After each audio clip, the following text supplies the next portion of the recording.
आज की जो हमारी क्लास है, ये क्लास आप लोगों के क्लास 12th की लेसन नंबर 4 का आज पार्ट 1 है वीडियो का, जिसके अंदर हम डिस्कस कर रहे हैं विशेष आवश्यकता वाले बच्चे। यानी विशेष आवश्यकता वाले बच्चे, हम सिंपली बात करें तो दिव्यांग, उनके लिए शारीरिक शिक्षा कौन कौन सी इंपॉर्टेंट है उनके लिए, क्योंकि सामान्य बच्चों से तो अलग है। और साथ साथ कौन कौन से खेल उनके लिए इंपॉर्टेंट है, विशेष तौर पर आप इसमें खेल के बारे में पढ़ेंगे। जैसे आप इसके अंदर विशेष ओलंपिक के बारे में पढ़ोगे, पैरालंपिक के बारे में पढ़ोगे, और आप बधिर ओलंपिक के बारे में पढ़ोगे। ओलंपिक के बारे में लास्ट क्लास के अंदर, 11th क्लास के अंदर आपने पढ़ रखा है कि ओलंपिक क्या होता है। ओलंपिक के बारे में भी आपने दो चीजें पढ़ी थी, एक ग्रीष्म ओलंपिक होता है और एक आपका शीतकालीन ओलंपिक होता है। ये दोनों जो ओलंपिक खेल होते हैं वो 4-4 वर्ष के अंतराल में खेले जाते हैं। तो जो ये शीतकालीन ओलंपिक है, हालांकि पूरा विश्व उसमें पार्टिसिपेशन नहीं करता, क्योंकि जिस देश में बर्फ वगैरह है तो वहां के लोग ही शीतकालीन ओलंपिक, क्योंकि वो बर्फ से जुड़े हुए खेल होते हैं या बर्फ के ऊपर ही खेले जाते हैं, आप कह सकते हो। तो यहाँ पर हम दिव्यांग बच्चों के लिए कौन कौन से खेल हो सकते हैं उसको बढ़ावा देने वाले ये तीनों खेल हैं। जैसे विशेष ओलंपिक हो गए, पैरालंपिक हो गए आपके, और बधिर ओलंपिक है, इसके बारे में हम डिस्कस करेंगे। इसके अलावा खेलों का वर्गीकरण और विभाजन का अवधारणा, यानी खेलों को किस हिसाब से बांटा जा सकता है, इसके बारे में हम पढ़ेंगे। इसके साथ साथ समावेशी शिक्षा की खेलों की क्या अवधारणा है, इसके बारे में भी हम पढ़ेंगे।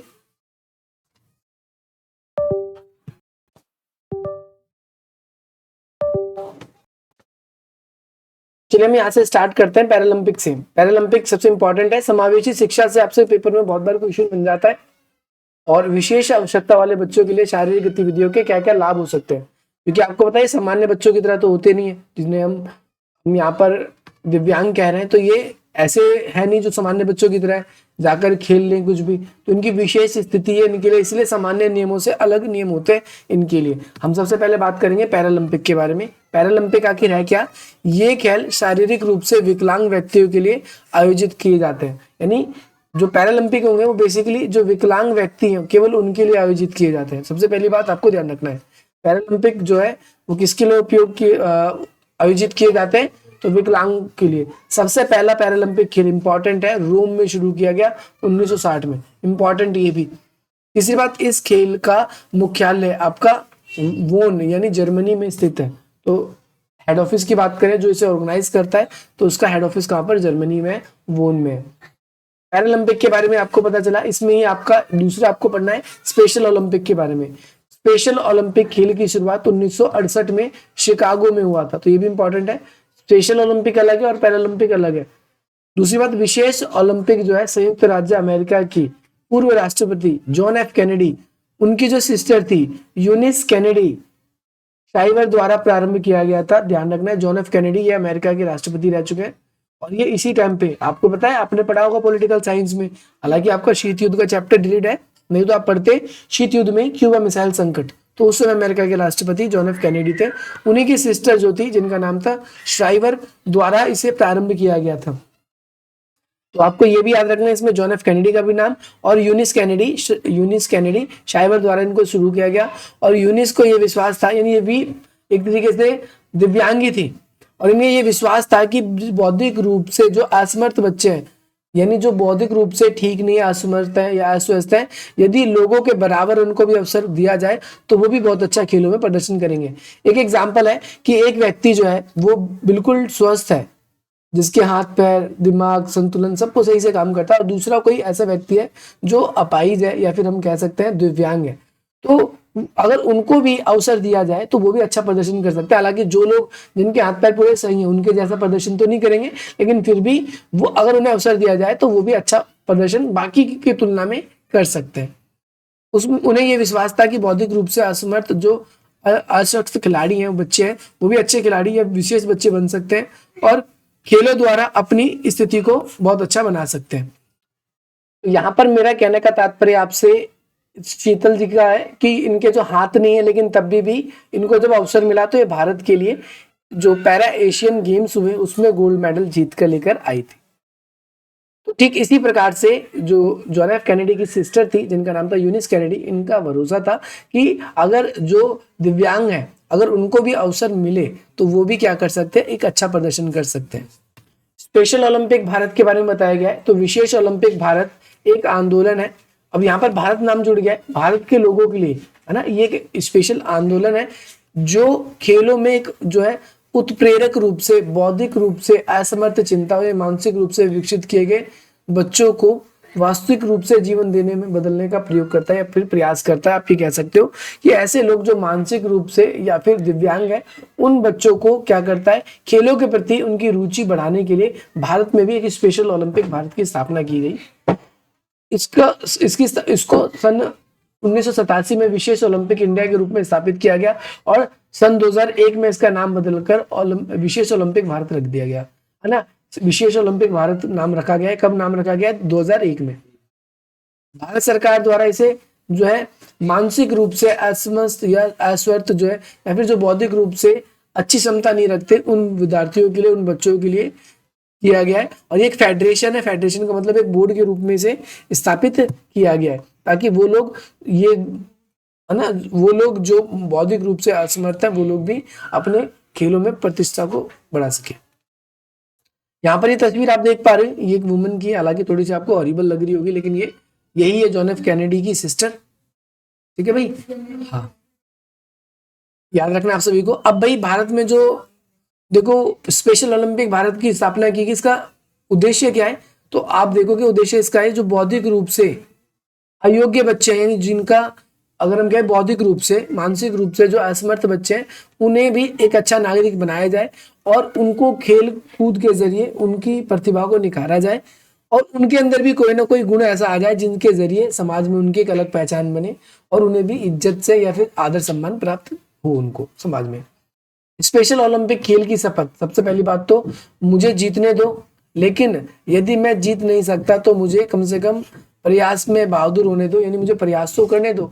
पिछले विशेष ओलंपिक ग्रीष्मकालीन खेल, यानी कब हुए थे ग्रीष्मकालीन स्पेशल ओलंपिक खेल? तो आप बोलोगे 14-21-2000, ये भाई कुछ डेट गलत लिखी हुई है, 21वां तो महीना होता नहीं, 2019 में आपको याद रखना 2019 में हुए और अरब देश में जो है आपका अबू धाबी शहर में हुए था। और इतिहास में पहली बार ऐसा हुआ कि इस देश में खेलों का आयोजन 24 खेलों में प्रतियोगिता का आयोजन किया, यानी 24 तरह की खेलों का जो है 24 तरह की प्रतियोगिताएं हुई स्पेशल ओलंपिक गेम्स में। और ये कब आपका हुआ था? 7 से 23 जून के बीच में। अगला जो स्पेशल ओलंपिक खेल है, हालांकि बुक पुरानी है, तो ये आयोजित हो चुके हैं जर्मनी में, बर्लिन शहर में। स्पेशल ओलंपिक में ही गया था भाई जर्मनी खेलने के लिए, बर्लिन में वो। और यहाँ पर 24 जो है खेलों की प्रतियोगिता हुई, लगभग 170 देशों के 700 विशेष खिलाड़ी इसमें भाग लिए थे और 300 ट्रेनर गए थे और लगभग 20,000 स्वयंसेवी ने भी इस खेल में हिस्सा लिया था। एक होता है आपका डेफ ओलंपिक, बधिर ओलंपिक, जिसके बारे में हम बात कर रहे थे। जो बधिर खिलाड़ी होते हैं जिनको सुनाई नहीं देता, उनके लिए भी कुछ विशेष प्रकार के विश्व में खेल आयोजित किए जाते हैं और उनको खेलने के लिए डेफ ओलंपिक बनाया गया। जो बधिर लोग हैं, इसका आयोजन जो है बधिर लोगों के लिए, खेलों के लिए किया जाता है और अंतर्राष्ट्रीय कमेटी बनाई गई है जो बधिर लोग हैं उन लोगों के लिए खेल आयोजित करता है। इसे international committee of sports for def, जो डेफ लोग हैं उनके लिए किया जाता है। डेफ ओलंपिक अंतर्राष्ट्रीय ओलंपिक संघ द्वारा स्वीकृत है, इंटरनेशनल ओलंपिक ऑर्गेनाइजेशन जो है उसने इसे मान्यता दे रखी है। और क्या है, ओलंपिक खेलों की तरह डेफ ओलंपिक भी प्रत्येक 4 सालों में आयोजित किया जाता है। इसकी शुरुआत जो है डेफ ओलंपिक की 1924 में पेरिस में हुई थी और विंटर डेफ ओलंपिक खेलों की शुरुआत जो है 1949 को हुई। तो इंपॉर्टेंट है, याद रखना है। इस खेल क्या कहते हैं, इन खेलों की शुरुआत मात्र 148 खिलाड़ियों के प्रदर्शन से हुई थी, लेकिन अब 4000 से ज्यादा जो है इस प्रतियोगिता में भाग लेते हैं। डेफ ओलंपिक के बारे में बताया गया है कि ऐसे खिलाड़ी इसमें भाग ले सकते हैं जिन्हें, भाई आपको पता है जो सुनने की जो क्षमता होती है वो हमारी डेसिबल में काउंट की जाती है, हर्ट्ज बोला जाता है, HZ। ठीक है भाई, तो डेसिबल बताया गया कि 55 डेसिबल से कम होनी चाहिए उसकी सुनने की क्षमता। और खिलाड़ी जो है किसी भी प्रकार के सुनने का यंत्र का प्रयोग नहीं कर सकता। डेफ ओलंपिक जो है प्रतिस्पर्धा आरंभ करने के लिए ध्वनि यंत्रों का प्रयोग नहीं किया जा सकता। उदाहरण के लिए बंदूक की आवाज की और सीटी की आवाज, इनमें से कोई सा भी नहीं किया था, क्योंकि वो तो सब बह रही हैं, तो उसका उपयोग नहीं किया था, उनका ध्यान नहीं दिया था। इस खेल को शुरुआत करने और खेलों को आगे बढ़ाने के लिए जो है फुटबॉल रेफरी झंडे का उपयोग करता है और एवं दौड़ शुरू करने के लिए रोशनी की, जैसे हम नॉर्मली कोई रेस होती है इनकी, तो रेस के लिए हम तो देखते हैं एक गन होती है, वो गन चलाते हैं, लेकिन जो डेफलिम्पिक वाले होंगे उनके लिए चमकीली सी कुछ निकलेगी, और जैसी वो चमकीली सी निकलेगी सबको दिख जाएगा, क्योंकि गोली की आवाज तो सुन नहीं सकते। या फिर आपने देखा होगा पहले जमाने में मिल्खा सिंह की फिल्म देखी होगी, तो डस्टर जैसा होता है, ऐसे करके आपस में टकराते थे उसको और रेस शुरू हो जाती थी। पहले एक लकड़ी का ही होता था, और ऐसे करके ऐसे टकराते थे उसको, शुरू हो जाता था रेस। फिर गोली वगैरह पे अब आ चुके हैं आज के जमाने में लोग, वही गोली ऐसी बंदूक सी होती है उसको चलाया जाता है और लोग उससे भागते हैं। जैसे बताया गया 2013 में कहाँ पर आयोजित किया गया, 2017 में कहाँ पर, फिर है ना, फिर 2019 में कहाँ पर, इसके बारे में बताया गया। तो अब यहाँ पर कुछ क्वेश्चन भी आए हुए हैं, जैसे क्वेश्चन याद रखना है, पैरालंपिक का आपका हेड ऑफिस कहाँ पर है, डेफ ओलंपिक की शुरुआत कब हुई थी, ये सारे क्वेश्चन है, क्वेश्चन याद रखने हैं आप सभी को। अब यहाँ पर पैरालंपिक जो है इसके खेल के क्या प्रारंभ के उद्भव के बारे में जानकारी देनी है। तो जो दूसरा विश्व युद्ध है उसके दौरान लाखों काफी भीषण लोगों को पीड़ा के दौर से गुजरना पड़ा, और आपको पता है सेकेंड वर्ल्ड वॉर में आपको पता है जापान के ऊपर क्या हुआ, परमाणु बम गिराए गए, जिसके बाद में बहुत सारे लोग थे जो बचपन से तो अपाहिज नहीं थे लेकिन बाद में अपाहिज हो गए। और इसके बाद में इस दर्दनाक युद्ध को समझते हुए आगे चलकर 1948 में लंदन के विभिन्न अस्पतालों में शारीरिक रूप से विकलांग हुए लोगों के बीच में प्रतियोगिता आयोजन करवाई गई और काफी सफल रहा, इसे सराहाया गया। और इसी से प्रेरित होकर 1960 में रोम में क्या किया कि भाई ओलंपिक में, रोम में ओलंपिक के दौरान जो है लुंडिंग है ना, और आपका गटमन, लुंडिंग गटमन ने करीब 400 विकलांग खिलाड़ियों को एकत्रित किया और खेलों का आयोजन कराया। तो यहाँ पर ध्यान रखना आपसे, जैसे ओलंपिक के आपसे जनक पूछे जाते हैं, आपसे पेपर में पूछा जा सकता है, जैसे नॉर्मल ओलंपिक के आपके जनक जो है बैरन पियर डी कुबर्टीन है, तो आपसे ऐसे भी पूछ सकता है तो लुंडिंग गटमन थे वो कौन थे, इन्होंने ही सबसे पहले शुरुआत करवाई, इस खेल का आयोजन करवाया गया और इन खेलों को पैरालंपिक नाम दिया गया। अंतर्राष्ट्रीय पैरालंपिक संघ जो है वो समर और विंटर ओलंपिक खेलों का आयोजन करता है, यानी समर में अलग होते हैं, विंटर में अलग होते हैं। इनका मुख्यालय जो है वो जर्मनी में है, आपको याद रखना है। और अंतर्राष्ट्रीय पैरालंपिक का जो सिंबल है वो 3 रंग का है, लाल रंग का, नीले रंग का और हरे रंग का है। इसका मोटो जो है स्प्रिट इन मोशन है, इसका जो उद्देश्य है वो क्या है, spirit in motion, spirit in motion है। भाई आज हम इतना ही पढ़ेंगे, बाकी अगली क्लास में पढ़ेंगे।